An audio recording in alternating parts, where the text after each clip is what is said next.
Jacob's life is one for us to understand as a life of grace.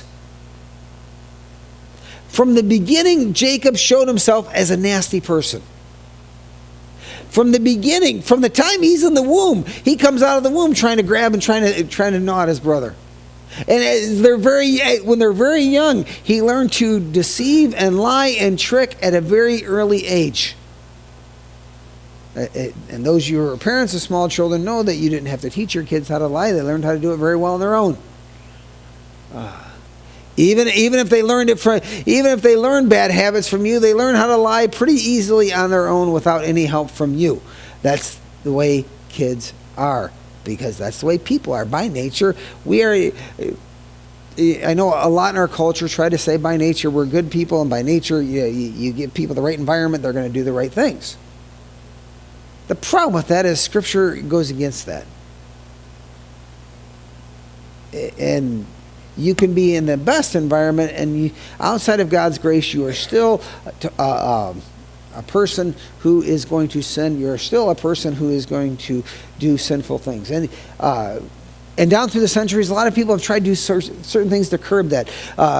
In the 15th and 16th century, there were monks who decided that they were going to remove themselves completely from any sin in society. And one, I can't remember his name, but or the group that did this, but I always found this most amusing when I heard about it in high school, and even when I heard about it in college and things like that, where they would build this big long pole, and they put a platform up there, and they live on the platform, and they would be away from the world and away from sin, yet they still found ways to sin.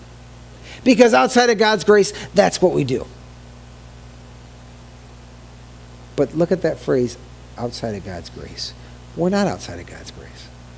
God gives us continually what we do not deserve. And we see this in the life of Jacob. And we see now from the beginning to almost the end, and we're going to see some other things. Jacob doesn't die for another 14 chapters. But we've learned a lot of details about Jacob's life.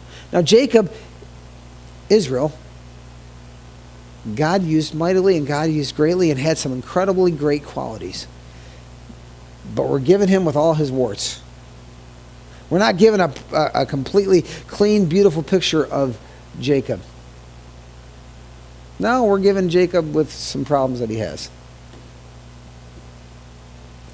What I like about Jacob is I can easily identify him because I'm a lot like Jacob. You're a lot like Jacob.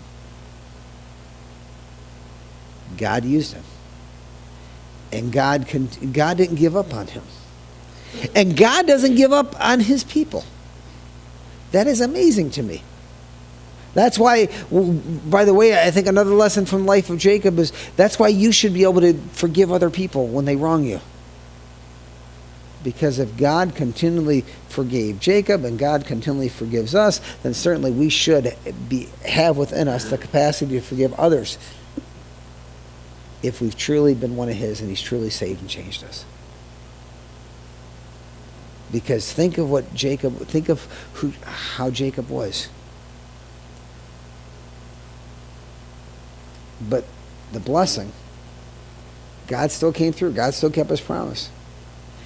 Even with the sin that was in his household, not only his own sin, but even with his children, God still continued to bless. Now, that doesn't mean, hey, I can do what I want because God's going to bless me anyway. No, because there are always consequences to our sinful actions.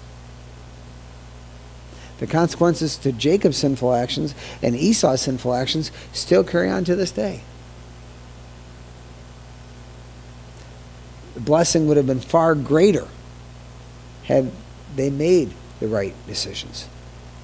But understand this, we can't think, oh boy, I've messed up, then all hope's lost. I may as well I may as well give up. No, because there's always hope. God continued to use Jacob even in spite of this horrible situation. And no matter what situation you may have, no matter what struggle you may have, no matter what thing that may have happened in your life, God will continue to use you.